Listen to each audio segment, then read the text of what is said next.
Welcome back to the Practice of Being Seen podcast, episode number 28.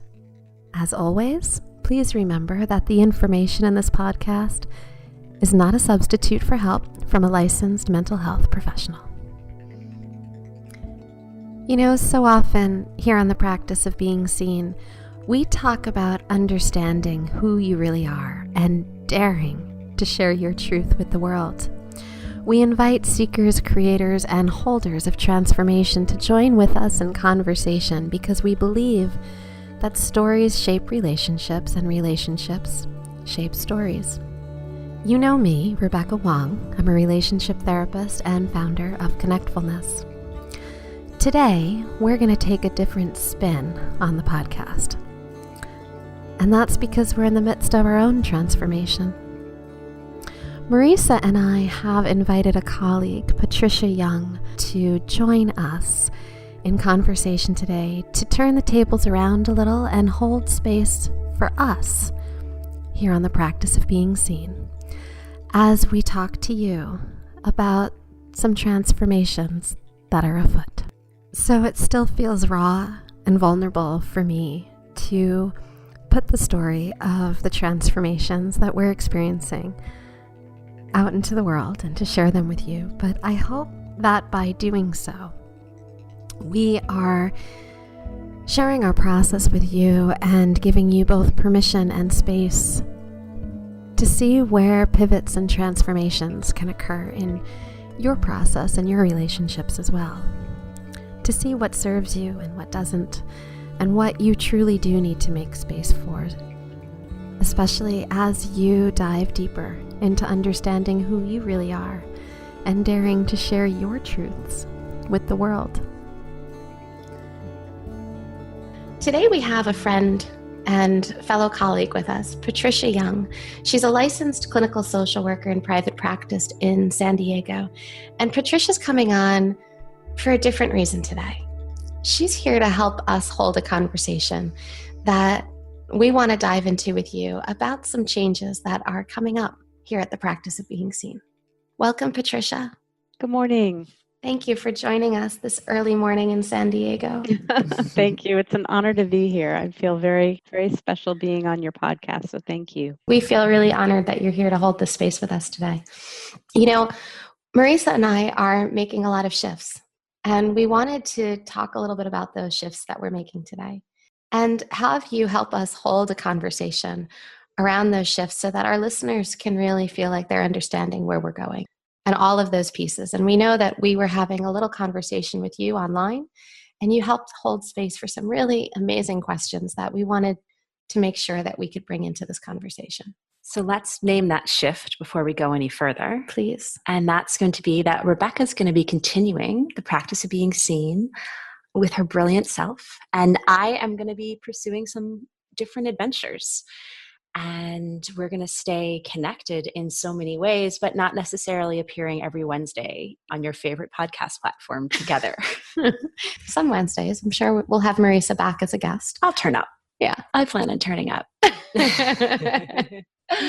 But this change is coming within the next few weeks. And we have known about it ourselves for the past few weeks. And we're in a really deep and juicy and hard transitional time. Transformation is that way, isn't it? It's murky. It's messy as all hell. Yeah. And we've been practicing some of our own advice, which is that we hold it close and we do our work until we're ready to share it with the world. And we're ready. And we realize that we need to be held. And that's why Patricia's here to help us do that. Yeah. So on that note, Patricia, we're going to turn this interview and this conversation over to you to lead a little bit. All righty. Okay. So when I had heard that, you two were going to be separating in terms of the podcast, the questions that came up for me is, did you have a falling out? What happened? And I'm wondering if you can share with me and with the listeners a little bit more about maybe even going back a minute to when you first decided to do the podcast together. What was your vision and what were the expectations? And then we'll kind of jump forward. I love that question. There's a lot of meat in that one. Me too. We both had a lot of eye talking just now. Yeah. I mean, my first thought is I don't exactly know the day we decided to stop doing this. We had a lot of circuitous conversations about can we, should we, what's next. So I don't have certainly don't have an exact date in my mind. But let's go back to the beginning, because I think that actually really informs why the ending feels murky, because the beginning was organic. Yeah. And you know what organic stuff is? It's hummus and muck and water and earth, and you get your hands really dirty and you don't really know what the day things start, because it's just nature. And part of it feels like it's always been there until then a sprout appears. And when did that sprout appear? I don't know exactly. I know that we have been in each other's lives for, gosh, what is it, like 6-7 years at this point? 6, yeah. And everything has always felt so full and beautiful. And we've also always danced with the shadows and danced with the stuff that's tough in our lives individually. We've been there to hold and support each other through that stuff. And we've entered into this project, maybe without such clear expectations. Well, we both loved each other. We loved being together. We knew that we had the people we wanted to speak to. There was a ton of commonality there. We made this sort of creative magic together and just got each other's juices going. And all of a sudden, one little idea. Just do it. We just did it. Expanded. And then to say we just did it is also, we talked about the podcast for a year before it happened. Yeah. So we were putting pieces in place and working side by side and deciding what a collaboration might look like. Because of course there's a lot to it. It's more than just showing up once a week to record together. There's all the pieces around the business and what the expenditures are. And there's a lot of other stuff. And we have had our community together, which, that's part of this conversation too. We're going separate ways with our community for therapists. But I'd say we both were joined by a passion for exploring ideas, and that we love this podcast space and knew it would be more fun together. Mm. And that was a lot of what guided us, because it was business, but it was also just like, we talked about this a lot, the passion work. So sometimes when things change, though, we realize that we have an expectation without realizing that we had one. Yes. So what was the unspoken expectation that you may not have realized that you had until you've come to this point where you're making changes? I think for me, one of the unspoken expectations was that things were going to naturally and organically really continue to stay in a place where they were fitting together really well, where both of our passions and both of our missions and all the purposeful things that we were trying to put out and achieve and do in the world would make sense. And that would come together. We were just waiting for the day that came together. And when we realized certain things were hard, like writing a sales page together, I don't think we had different missions. Right. And we didn't necessarily see that it was because we had different missions, different visions. We wanted to end up in different places. It wasn't that we were just bad at writing that day. We just didn't get it yet. It was that we actually are trying to build two different things with the same blocks. And we keep taking blocks from one another. And we had to leave a lot of the blocks we needed along the side because, that doesn't fit here because that's too much my stuff. What's our stuff? This is what we have together. And we didn't quite have enough to work with to really nurture us. And to go a little deeper in there, one of the things that I think we both really started leaning into as we started sitting with this more and getting more and more ready to sit in our own truths was, I'm even going to venture to say it was probably a really parallel dialogue for both of us in terms of our inner voices, where it was, I'm making myself smaller. I'm not showing up here. I'm quieting myself. I'm not speaking my truth. I'm not saying the thing that I need to say because I care about the us. Absolutely. Yeah. And there's always the other parallel. We have another us. We have our own families. We have husbands that were, our primary partner. And when you bring in a business partnership, a podcast partnership, that's a whole other high intensity relationship. And there are moments so that it was harder to engage at that level of saying, in order to speak my truth, I really need to get into this with you. I don't have the emotional space right now because when I go home, I need to be there for him and for them. And I need to be there for my him and my them. When I say that, that's how we both, I think we're very much feeling in our parallel ways of knowing we've got these families who know each other really well, and we treasure each other's families so much. And so we came to a point where sustaining our friendship and sustaining our families became really important to us. And that became the thing that we were like, in all of this and all of this getting complicated and feeling murky, that's the thing I don't want to lose. Right.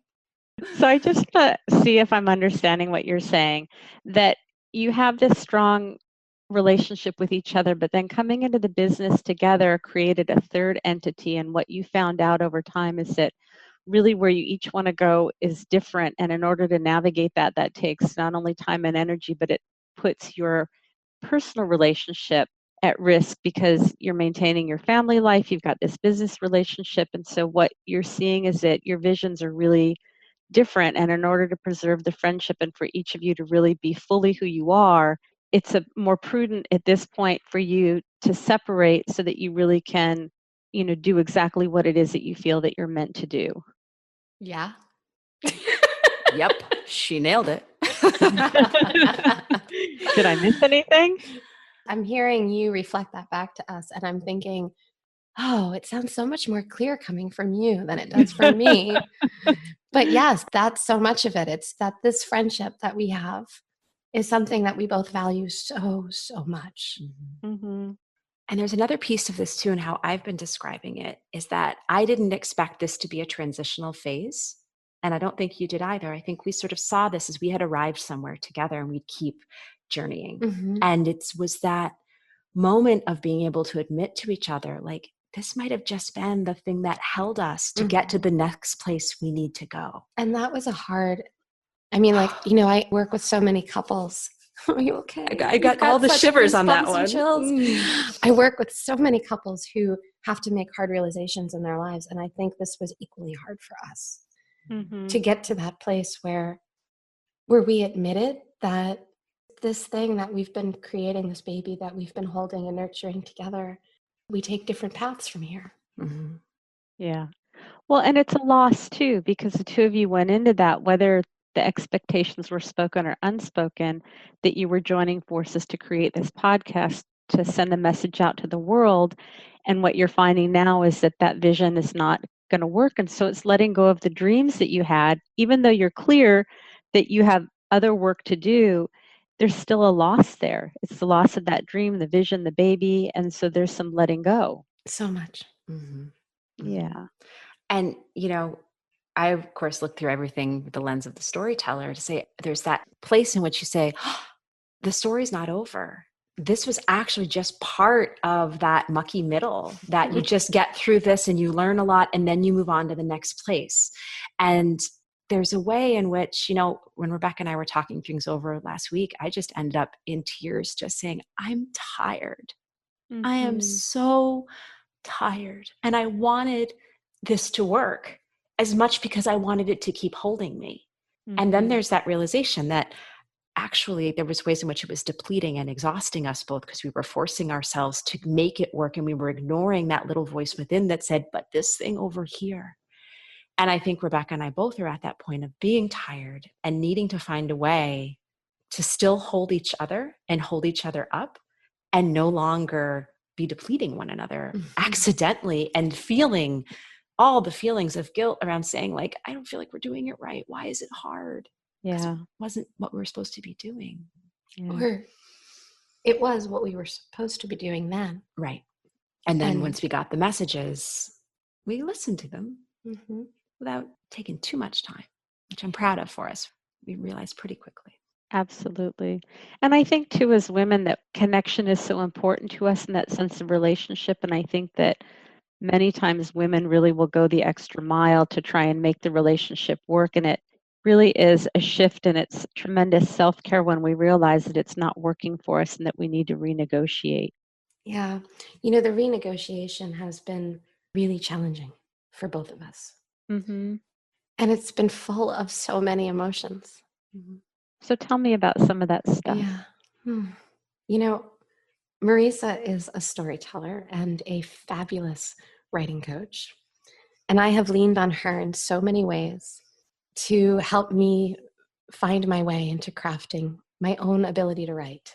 And what I have found just in the past few weeks, as we are transitioning into this new space and as we're letting go of our partnership in this way, is that in the context of our business relationship, I quieted some of my own stuff, some of my own writing. I didn't give myself permission to hit publish very often. I leaned on her talents and gave her those pieces of the role.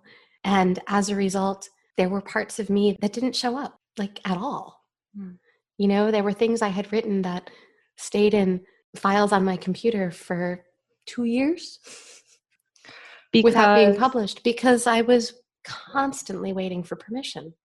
And it constantly got lost in all of the other things we were doing. And so it just, that thing wasn't taking a priority. So is part of that you look at Marisa as being the expert, and so it's like if it didn't feel like it was in alignment, that, you know, it invalidated what you had to share, and so you kind of quieted your voice? Am I understanding? You know, I think part of this is my own journey throughout life, and my own seeking to belong in different ways, and my own quest to find a place where, yeah, I feel in alignment. And so writing has not been something, like, I wouldn't call myself a writer, but I do write. And because I'm partnered with a writer, it's been a part of my own identity that has been even harder for me to claim. Looking in the mirror, you know, and seeing the reflection of somebody who's really great at something, you know, it can make it harder to see those parts of yourself. And the interesting thing to add to this piece, there's two things I want to make sure I get back to. Make sure I get back to that email you sent out this week about paddling through Lake George. An email that you wrote completely by yourself, and I corrected the spelling of one word. One word, yeah. But in the last 8 months or so, even back a little further, I've stopped writing too. Yes. I have been keeping up for clients. I've been writing website pages, but I have not written a single thing that I care about since we started Practice Being Seen. And so I think in that way, I had to use my voice for a different purpose, because we were so much, you know, you only have so much creative energy. You only have so much time, and so much went into what we were creating together. And that sense of looking at our vision opposed to my vision made it such that I really started to lose track of what I needed to say as well. I think we both lost track of our voices. Because it was about the baby, you know, instead of understanding what we individually needed. Such like a metaphor for like new parents and bringing babies into the world and all of that type of stuff. Yeah. So Rebecca wrote this awesome, I don't know if you turned into a blog post too. No, it was just an email. But it was a great email. And it was a metaphor that she extended about, you know, what was going through her mind. I was basically talking about having been on a paddling trip with my family, and I was on a lake, and we were taking turns paddling with the kids in a kayak and paddling on a stand-up paddleboard. And there were also some solo paddles that I had gone out on. And while I was on the paddleboard, paddling by myself one morning, I had just a huge realization where I understood something about myself in a new way. And that thing was that while I was paddling, I was standing on the paddleboard, I was keeping my balance, I was watching where the waves were, I was reflecting, you know, reacting to the wakes that were coming at me. I was paddling and steering. I was looking at the shoreline and taking in the beauty and feeling the sunshine hitting my face and the wind through my hair, and looking at the beautiful houses and noticing which ones were for sale. And there were all of these things that I was doing all at once. And it's the all at onceness of it that slowed me down, because that's what I do. I do a million things at once all the time. But in this moment, while I was paddling, the lake held me. It contained me. It gave me a purpose. It put all of the things I was doing in one place. And that's what Marisa's talking about when she's talking about how my brain works. Right. And that was permission for me to pause and say, to see it written out like that and explained, opposed to me coming through my own filter of saying, there's something about the way Rebecca does things that I admire, and yet it makes me feel off step, because that's not the way I work. And like, you know, in the case of Rebecca putting together so much of the behind the scenes stuff for our retreat and thinking about swag sponsors and all these different things, my brain starts to like, and it shuts off. And that's a hard thing for me to admit, because I've been a veteran multitasker myself. But as I want to drop in to who I am and what I do. That's not where You show up. it's not how I show up. It's not where my writing voice will come through. It's not where, the way, this is kind of a tangent, but it's related. And I was thinking about this on the drive over here, is for me, the practice of being seen is about wanting to be known for my writing. Mm-hmm. And that's always been my goal from the very beginning. And yet it's the thing you haven't been doing since we started this project. It's exactly what I lost. And it's exactly what putting together events and all these other pieces, it's the opposite set of skills than what I admire and I love, but I am not set up to do that. And I'm finally giving myself permission to say, because that's not your path. Mm-hmm. And for me, the practice of being seen has been a piece of this bigger connectfulness vision that I have, which is about connecting people, but it's also about helping people see themselves and see how they connect and see how they are in relationships and learn about themselves through being with other people. And all of these other pieces of it, they all come into play, both through like conversations like what we're having right now, through all of the conversations we've had on the podcast, through holding events like the retreat, like all of this stuff is a part of it. It's all a piece of this puzzle that is growing. Yeah. Mm-hmm. So part of what I hear you saying is that there are qualities that each of you have that in some ways are synergistic for each other and create something new. But I also see, and I think as entrepreneurs, this happens all the time, that we look at what somebody else has and we get into the comparison. Mm-hmm. And then it really dims our light because we feel like somebody else is saying it just the way we want to, or somebody else is doing something and they're doing it better than we are. And when we do that, like I said, it just dims our light because I think as entrepreneurs, we want to be the best that we can, but we have that negative chatter that holds us back. And when we start looking outside of ourselves, we get into that comparison trap. And that's part of what I hear, a little bit of what you guys are saying. Yeah. And I think, looping back to what you said, Patricia, about the idea of having a vision and knowing where that was going. I think sometimes in our understanding that the vision wasn't quite clear enough to hold us so that our separate gifts could really shine, there was that kind of mix in between of like, well, what's your role? What's my role? Where exactly are we going? If I do this thing, actually, I'm not feeling totally fulfilled. Oh, shoot, I must be doing it wrong. And there's a piece in there too where you can only plan so much before you get lost in the trying to plan all the things that you don't know you're going to need to plan. Right. And so we hit a point in all of our planning where we said, you know what, there's a lot we don't know here, but let's dive into the unknown together. I trust that we can do this together. Mm-hmm.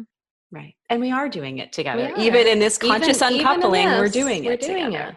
And that is part of the process. I think that there's no way to know when you go into any type of partnership what the outcome is going to be, that you may have the same vision and goals, but as things unfold, we learn, we grow, we change. This happens in all types of relationships. And so I think the two of you are really doing a beautiful job of modeling to your audience as, what do you do when you start something and then you realize that your goals are not the same? And so how do you create what you need for yourselves, but still maintain the relationship and renegotiate? And that's kind of the middle of where you're at right now.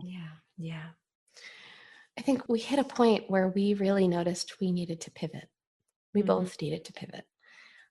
And that in that pivot, it would help us both come back to our centers, that we had gotten away from ourselves through the partnership. And that what was important was that we regrounded ourselves, that we came back to our centers, and then we made space for each other again in our lives. So my question is, when you wake up in the middle of the night or you have those moments where the negative chatter starts in, what are some of the things that are coming up for you and how do you manage that?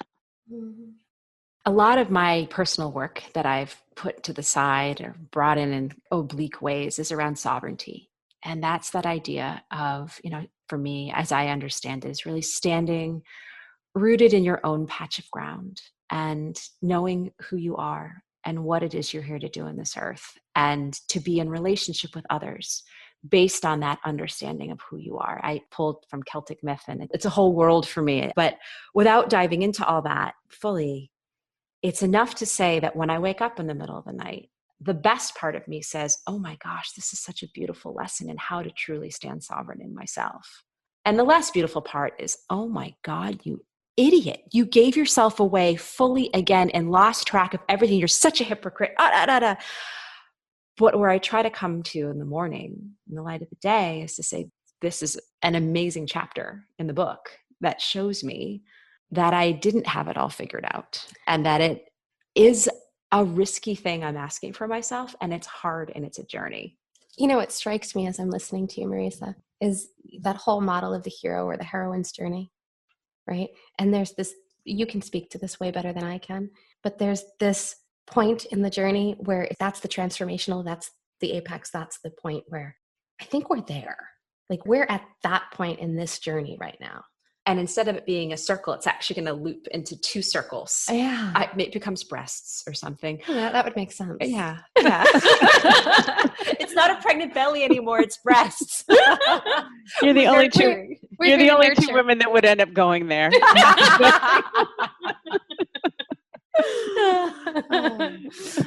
Maybe not the only 2, but we are 2 of. No. Yeah. Today, you're the only 2 in my life. That's okay. Fair enough. We'll take it. We'll take it. We're standing sovereign with our breasts in your life. There you go. But, you know, I love that metaphor too, because what do breasts do? I mean, yeah, they're these beautiful sexual objects, but they also are nurturing and comfort, right? And like to lead into that as the next chapter for each of us in our own ways, that's tickling me. Yeah. I mean, because when I've spoken to friends about this, I'm like, well, what do you want from this? I mean, sometimes I'm like, I just want to get out alive and I just want to be on the other side of the hard parts and just the planning and the logistics and the what comes next.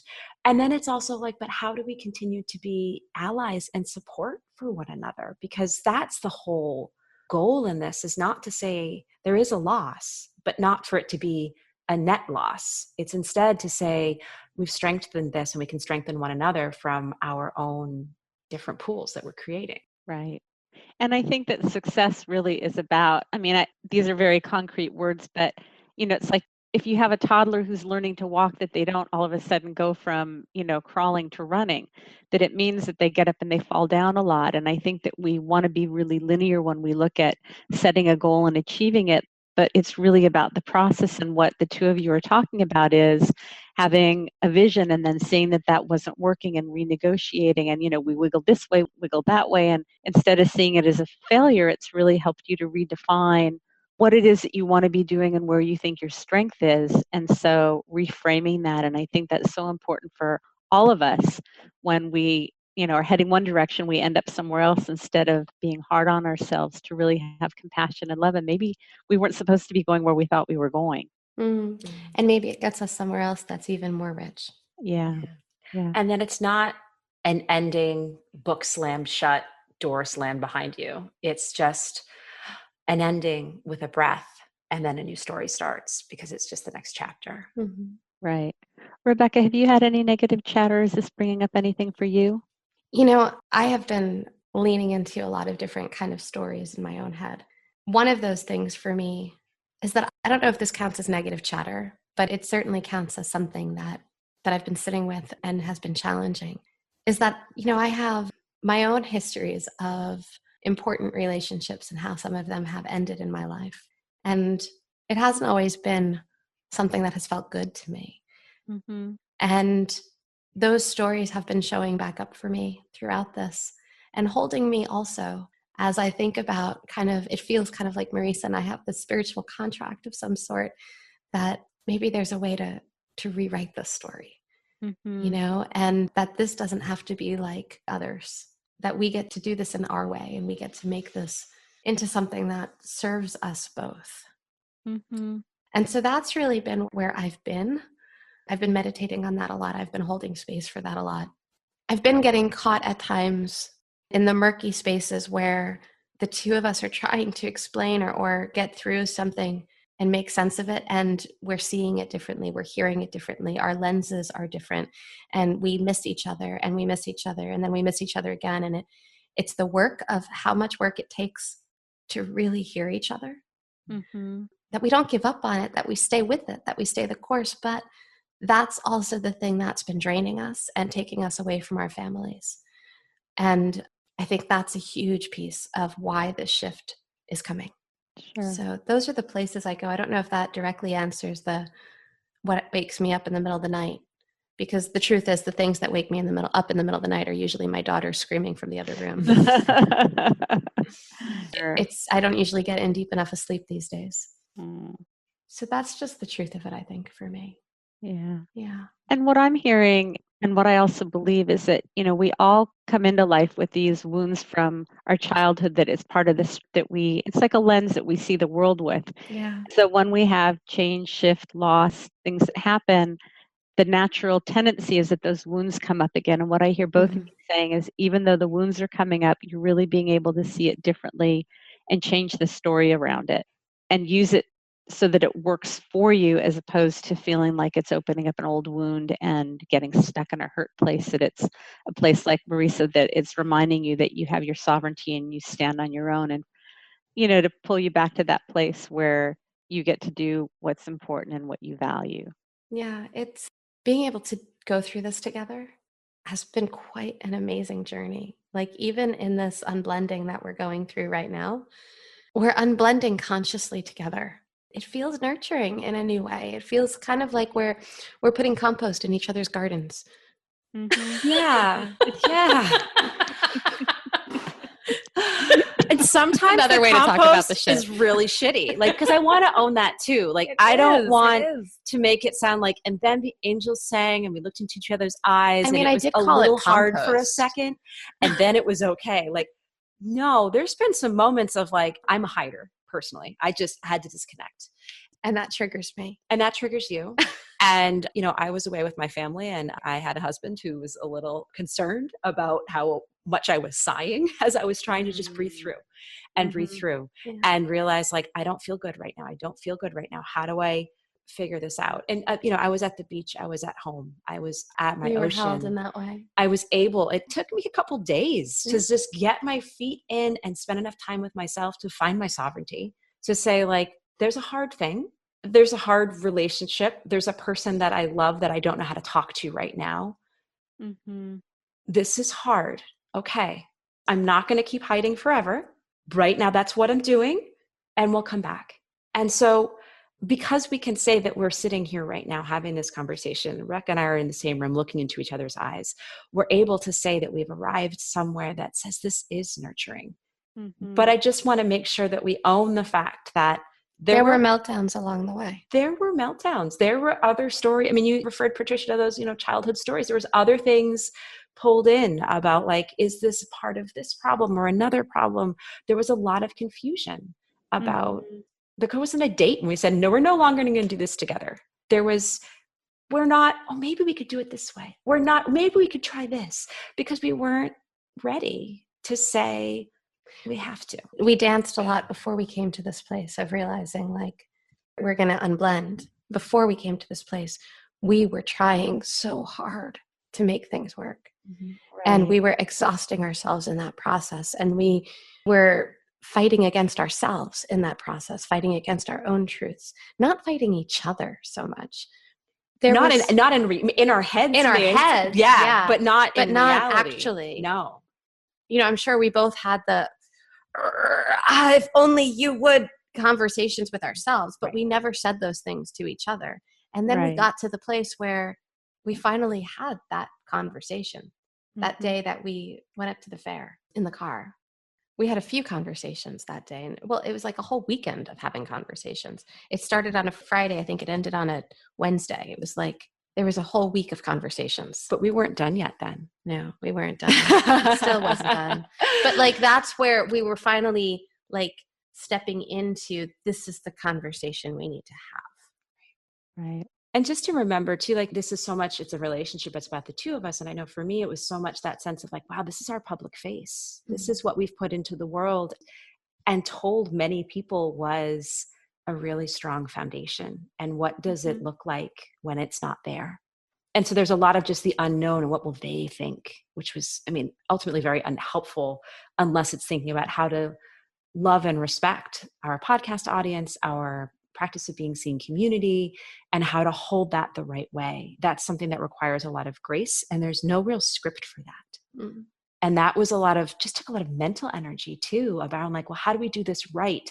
Well, I don't know, because I don't know what is happening at this exact moment, and just trusting through that. And that's why we're here today with you, Patricia, having this conversation, because we want to be really clear that we are going through our own shifts, but that we are also making shifts and we're repositioning ourselves in new ways. Marisa, I want you to talk a little bit about what you're going to do, what you're leaning into. I know I'm going to stay on with the podcast and relaunch a new community for therapists, and that there's a whole bunch of other things coming. So if you're a subscriber and you've been listening, and if you've joined our public community for the podcast over on Facebook, that these things are going to continue. They're not going away. There's more that's coming, and that there's more that's coming from both of us. There's more that I'm bringing into the world, and there's more that Marisa is bringing into the world. We're just going to be doing those things separately. Right. So on the first day of summer, I launched the 7 Magic Words Challenge. And that was a culmination of work I've been doing on my own all year. And I've been doing 365 magic words. And that kind of came to me as a download. And it was definitely kind of that voice of sovereignty whispering, like, Marisa, this is your thing. Rebecca's been inviting you to bring your magic, to practice of being seen, but it doesn't know how to sit in that bowl. It needs to stand over here. And so that was exciting for me just to kind of have as a reclaiming. And I'm going to be using that as part of my own building process. I've decided I'm going to be doing that every season and inviting people in to find and discover their own 7 magic words. And that's going to be feeding into the Sovereign Writers community that I'm launching in September. So there'll be a place for those who are in the practice of being seen community and really leaned into the writing side. And I'm also welcoming in other healers and transformation professionals, because I think there's a space for all of us to write together. And I'm really excited just to be doing more of blogging on my own site and submitting to other places and starting to say, like, hey, I'm a writer who writes, not only one who holds and heals other people's stories, because that's my fuel. And that's, who I want to be when I grow up. And you don't get there unless you kind of keep taking those steps forward. So I'm excited for it. It's a rebirthing for me. I've been through 3 business partnerships in 7 years. And this is a rebirthing for you where you are claiming you and you are standing in you. And it's not a partnership. I'm living at marisagowdy.com. She's arrived. I land there in between these other URLs, but it's like time to just say, this is home. But she also was just rebirthed. Your website was just rebirthed. Which you were my biggest cheerleader on that. And a huge part of me was like, why am I doing this right now? This seems like this weird side hobby. Like, why am I spending every Friday and Saturday night up until 1:00 in the morning learning Squarespace? Like, this is crazy. But that's so often what's happening in so many of our stories, is that we're putting these pieces in place and saying, I really don't know why, and I can now land there and say, I'm so grateful that I created a nest, a new nest that I wasn't even certain that I needed, but subconsciously or otherwise, you were there to help cheer me on, and I was there to do the work. And there it is. And even as I focus on my own writing, I will still be seeing and supporting individual writing clients, and also leaning in not only to the writing and storytelling coaching, but thinking about that story healing part and talking about creativity and using some of my other magic to fold in for sessions that'll help people get back to the page and clear some of the blocks that keep them from writing and from telling their stories and from being sovereign. I love where you're going with that. And Rebecca, what are you going to be focusing on now? So Marisa and I have had a community, a membership community for the practice of being seen for therapists. And we are archiving and closing down that community. Marisa's going to relaunch with her own stuff. And I'm going to launch a new membership community for practice of being seen for therapists. I'm also continuing with consultations and retreats and all of the things I've been doing, including this podcast.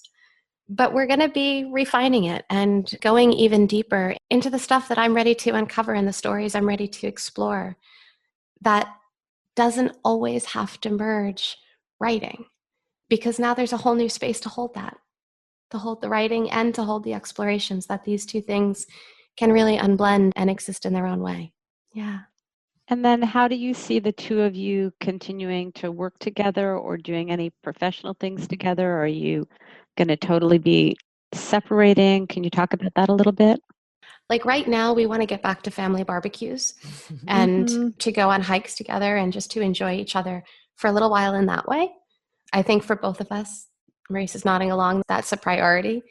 And then as we both develop and create on our own, we're going to look for places where we can maybe merge together and, show up with a little surprise party here or there. Yeah, and collaboration, joint ventures. These are the words we use Support. when we think about other colleagues. And in that way, we'll look at each other like you are my bestest other colleague, opposed to that merging in which you lose yourself. And I imagine that, as we both bring new things forth into the world, we'll have a lot of shared excitement for one another and a lot of wanting to support and nurture and hold space for each other in that way. And so, as when Marisa publishes her book,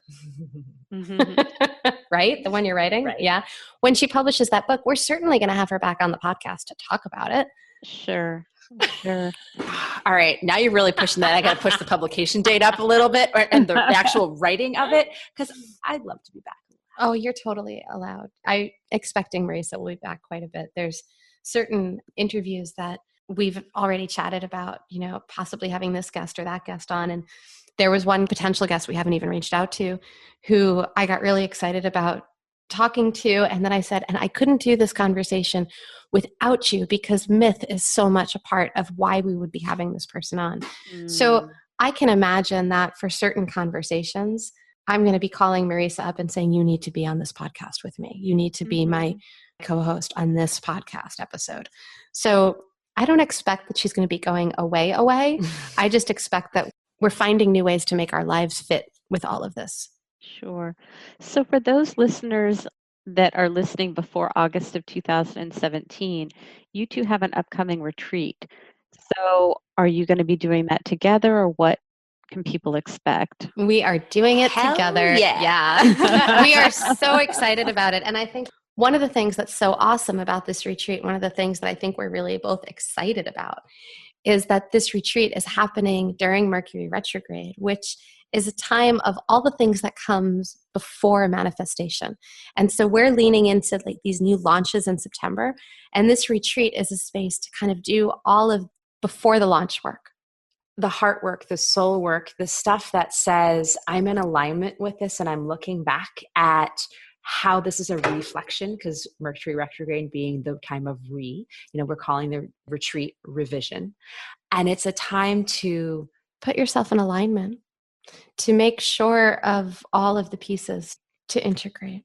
Yeah, and to stand in your truth and really get clear about it, to do all the visioning.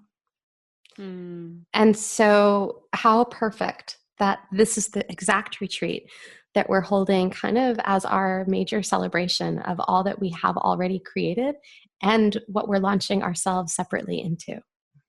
Because the people we're drawing to us, the therapists, the healers who are coming, they're the solo act. They're the ones who are trying to figure out, when they stand alone in their office, they sit alone on the couch and say, how do I get this birthed into the world? We're able to hold them as that level of saying, we understand exactly where you are with this. Yeah. It sure seems like the timing of this couldn't be more perfect for both of you. It's kind of the culmination of celebrating this part of your journey together and then being able to move on to whatever is next in your journey. Yeah, it feels divine. I want to own the fact that it felt like the worst possible timing in the world until it became the best possible timing in the world. Because that was part of the ache for me of like, we have this coming. How can we not be together every day moving forward if we're going to sit together at this retreat and hold space? And the fact of the matter is of course we can do that. We know how to be together. We know how to be together. We know that we have a bond that transcends sitting opposite each other with microphones. And that's so much of what this retreat is about too, because it has a spiritual and a sacred element to it. I mean, Menla Mountain Retreat is where the Dalai Lama comes when he visits the Northeast. This place has deep roots into the earth and into the sky, into that something greater and something more. And when you're held in that space, magic happens. Mm-hmm. And healing happens there too. Yes. Right?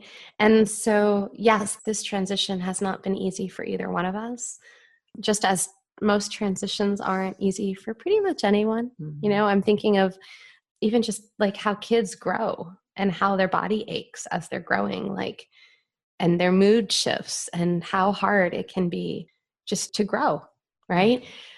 We're both doing our own growth right now, and it hasn't been so easy. And we could both use that holding and that nurturing. And because we're doing our work, by the time we get there, we're both going to be in a different space. We're going to be, you know, that step or two ahead and really able and ready to hold the people who come to join us there. And then there's the massages at the end. Oh my God, those massages. But seriously, the massages at Menla are like nothing I've ever experienced. I'm looking off into the middle distance with a starry look in my eyes and just thinking about that'll be wonderful. Yeah. So there's that. Yeah. Well, I have two thoughts that I wanted to just share with both of you, that I really appreciate how vulnerable and transparent you've been with me and with your listeners, because this is a transition that many of us go through, and it takes a tremendous amount of vulnerability and courage to be in the middle of it and to have difficult conversations where you're having them and you know that you're having a difficult conversation and it's really uncomfortable. But I think what you're showing us is that in order for you to really get in touch with what you're here to do, that this uncoupling is what needs to happen to really stand in who you are. And that's such a great role model, especially, again, you know, my experience, maybe not all women, but, you know, women particularly tend to make ourselves smaller because we don't want to upset people. We don't want people to be disappointed in us. And what I'm watching with both of you is that, you know, you become so much more available to others when you listen to what you really need to be doing, even if it means creating some temporary discomfort. Thank you for sharing that reflection. Oh, you're welcome. And the second thought was, you know, you were in a rhythm where things were working and then it wasn't working. And so now you're kind of in that in-between place. It's not where it was working and you're not where you're heading yet. So there is this, you know, you've got one foot in the past inside of one foot heading towards where you're going. It is murky where you're at right now, and it is uncomfortable because it's a new path that hasn't been paved.